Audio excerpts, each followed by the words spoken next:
রব যদি চায় পাথরের ভিতর থেকেও ফুল ফুটাইতে পারে।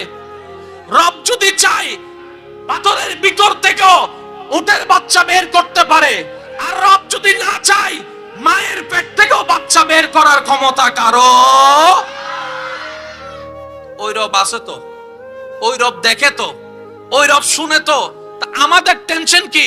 মনে রাখবেন একটা কথা, টেনশন যদি আপনার বেশি হয় আপনি বুঝে নেবেন আপনার ভিতর থেকে রবের উপর তাওয়াক্কুল কমে যাচ্ছে। আপনার যদি টেনশন বেশি হয় আপনি বুঝে নেবেন রবের সাথে আপনার হৃদ্যতার কানেকশন কমে যাচ্ছে। কারণ রবের সাথে যার হৃদ্যতার, ভালোবাসার, মহব্বতের, বর্ষার কানেকশন যত মজবুত থাকে সে আগুনের মধ্যে পড়েও মুস্কি হাসতে পারে। কানেকশন লাগাইতে পারি নাই, ব্যর্থতা। একটু জোরে বলেন না, ব্যর্থতা। আজকে মাহফিল শেষ করে যাওয়ার সময় আপনার পকেটে 30টা টাকা ছিল, একজন ভিক্ষুক আপনার থেকে চাইলো, মায়া লাগলো, আপনি 20টা টাকা দিয়ে দিলেন।